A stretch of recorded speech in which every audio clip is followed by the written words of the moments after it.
ഇന്ന് തെരച്ചിൽ നടത്തുന്നത് ആ നദിയിൽ മണ്ണടിഞ്ഞ് കൂടിക്കിടക്കുന്ന പ്രദേശത്താണ്. അവിടെ 8 മീറ്റർ താഴ്ചയിൽ ഒരു സിഗ്നൽ കിട്ടിയിട്ടുണ്ടെന്ന് പറയുന്നു. ആ പ്രദേശം കേന്ദ്രീകരിച്ചാണ് ഇന്ന് പരിശോധന. ഇപ്പോൾ സന്തോഷ് നമ്മളോടൊപ്പം ചേരുകയാണ് ഷിരൂരിൽ നിന്ന് തത്സമയം. സന്തോഷ്, ഇന്നിപ്പോൾ തെരച്ചിൽ അല്പസമയത്തിനകം തന്നെ ആരംഭിക്കുമെന്നാണ് മനസ്സിലാക്കാൻ കഴിയുന്നത്. എന്താണ്, വേഗത്തിൽ പറയൂ.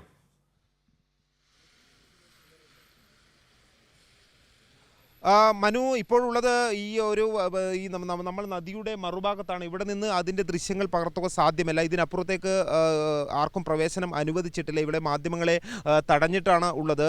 ഇപ്പോൾ ലോറി ഡ്രൈവർ മനാഫ് നമ്മോടൊപ്പം ചേരുന്നുണ്ട്. ഇന്നത്തെ തിരച്ചിലിൻ്റെ മറ്റു കാര്യങ്ങൾ നമുക്ക് ചോദിക്കാം. മനാഫ്, എങ്ങനെയാണ് ഇന്നിപ്പോൾ ഇത് റെസ്ക്യൂ ചെയ്യുന്ന നമ്മളെ രഞ്ജിത്ത് ഇസ്രായേലും ടീമും വന്നിട്ട് തടഞ്ഞു നിൽക്കുകയാണ് ഇവിടെ. പിന്നെ ഇനിയിപ്പം വേറെ പല സ്ഥലത്ത് നിന്ന് ഇനിയും പെർമിഷൻ വാങ്ങണം. ഇത് ഡെയിലി ഉള്ളതാ. രാവിലത്തെ കുറച്ച് നേരം ഉണ്ടാവുള്ളൂ. ഇനി 1 മണിക്കൂർ കഴിഞ്ഞാൽ ഈ നാടകം ഇവിടെ അവസാനിക്കും. പിന്നെ ഇടയിലുണ്ടാവുള്ളൂ.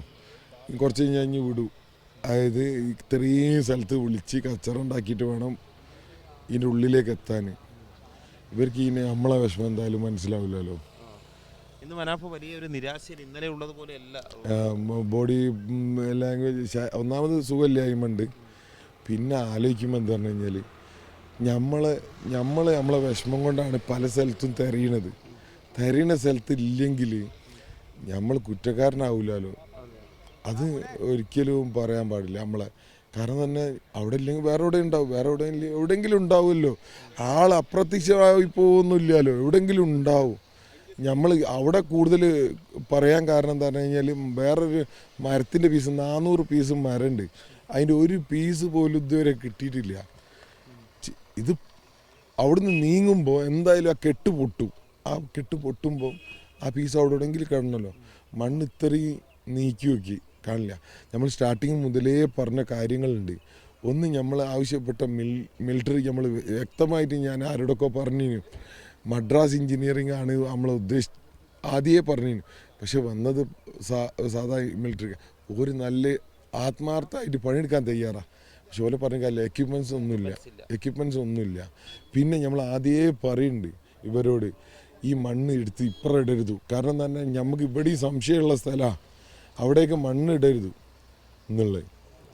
പക്ഷെ അങ്ങനെ ശരിക്കും ഇത്ര നേരമായിട്ട് ഇങ്ങനൊരു വലിയൊരു ദുരന്തം നടന്നിട്ട് വിദഗ്ധന്മാർ വന്നിട്ട് ഇതിനെ അന്വേഷിക്കണം. ഇത് ഇങ്ങനെ ഉണ്ടായിന്ന് ഇതുവരെ നിങ്ങൾക്ക് ആർക്കെങ്കിലും അറിവുണ്ടോ?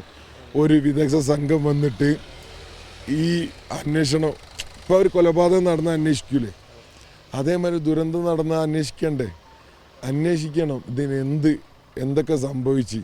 ഇതിൽ സ്റ്റാർട്ടിങ്ങിലുള്ള ഇവിടുത്തെ കലക്ടറെ പ്രസ് കോൺഫറൻസ് ഉണ്ട്.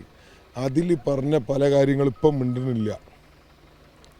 അതൊക്കെ അന്വേഷിക്കുക വേണം. നമ്മുടെ കേരളത്തിൽ നിന്നുള്ള സന്നദ്ധ പ്രവർത്തകർ ഇനിയും കരയിലെ മണ്ണ് മാറ്റാനുണ്ട് എന്ന് തന്നെയാണോ പറയുന്നത്?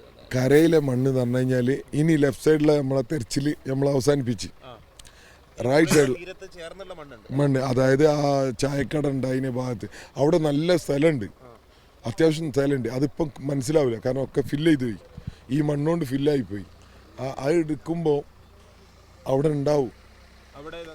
അതെ, ഇവിടെ ഇപ്പോൾ കേരളത്തിൽ നിന്ന് വന്ന സന്നദ്ധ പ്രവർത്തകരുണ്ടല്ലോ, റെസ്ക്യൂ ടീം, ഇവരെല്ലാം ഇപ്പോൾ എല്ലാ പോയിൻ്റെ സൈഡിലും ഞാൻ പറഞ്ഞയച്ചിട്ട് പോയി നോക്കാൻ വേണ്ടിയിട്ട് ഏതെങ്കിലും ഒരു പീസ് മരം കിട്ടുന്നുണ്ടോന്ന്. ഏതൊരു മൃതദേഹം കണ്ടെത്തി എന്നുള്ള രീതിയിൽ പറയപ്പെടുന്നുണ്ട്. സ്ഥിരീകരണമില്ല അതിന്. ഒക്കെ സ്ഥിരീകരണമൊക്കെ ഉണ്ട്. അതൊരു പെണ്ണിൻ്റെ ഒരു സ്ത്രീൻ്റെ മൃതദേഹമാണ്. അതായത് വീടിൻ്റെ മറുഭാഗത്തു നിന്ന് ചിലപ്പോൾ ഒരാൾ മിസ്സിംഗ് ആയിട്ടുണ്ട്. അതെ, എന്തായാലും ഈ 4 ആൾ മിസ്സിങ് ഇപ്പം നിലവിൽ ഇവരെ കണക്ക് പ്രകാരം ഉണ്ട്. കണക്ക് വേറെ ഉണ്ട്. കണക്ക് പ്രകാരം 4 ആളുണ്ട്. ആ 4 ആളിൽ ഒരു സ്ത്രീയാണ്. ആ സ്ത്രീ ആയിരിക്കും ഏതായാലും മനു തീർച്ചയായും മനാഫ് ഉൾപ്പെടെ വളരെ നിരാശയോടുകൂടിയാണ് സംസാരിക്കുന്നത്. മാത്രമല്ല കേരളത്തിൽ നിന്നുള്ള ഒരു സന്നദ്ധ പ്രവർത്തകർ ഈ കാര്യത്തിൽ പൂർണ്ണമായും തൃപ്തരല്ല. രഞ്ജിത്ത്, ഇസ്രായേലി ഉൾപ്പെടെയുള്ളവരെ ഇന്നും ഈ പോലീസ് തടയുന്ന സാഹചര്യം, അവിടേക്ക് കടത്തിവിടാത്ത സാഹചര്യം തന്നെയാണ് ഉള്ളത്. ഏതായാലും തിരച്ചിൽ ഈ പുഴയുടെ തീരത്ത് നദിയിലേക്ക് തിരച്ചിൽ മാറ്റുന്നതിന് പകരം ആദ്യം നദിയുടെ തീരത്തോട് ചേർന്ന്, അതായത് റോഡിനും നദിക്കും ഇടയിലുള്ള മണ്ണടിഞ്ഞുകൂടിയ ഒരു പ്രദേശമുണ്ട്, ആ ഭാഗത്ത് തിരച്ചിൽ ആദ്യം പൂർത്തിയാക്കണം എന്നുള്ളതാണ് കേരളത്തിൽ നിന്നുള്ള ഈ സന്നദ്ധ പ്രവർത്തകരുടെ ആവശ്യം. അത് അംഗീകരിക്കുമോ എന്നുള്ള കാര്യമാണ് കണ്ടറിയേണ്ടത്. ഇന്നലെ മാധ്യമപ്രവർത്തകരെ, കേരളത്തിൽ നിന്നുള്ളവരെ ഈ തിരച്ചിൽ നടക്കുന്നതിന് അല്പം മുൻപുള്ള സ്ഥലത്താണ് തടഞ്ഞതെങ്കിൽ ഇന്ന് ഈ ഭാഗത്ത് വളരെ ദൂരെ തന്നെ ഏതാണ്ട് ഒരു 3 കിലോമീറ്റർ ഇപ്പുറമാണ് ഇപ്പോൾ തടഞ്ഞു വെച്ചിരിക്കുന്നത്. ഇതിനപ്പുറത്തേക്ക് പ്രവേശനം അനുവദിച്ചിട്ടില്ല. മനു.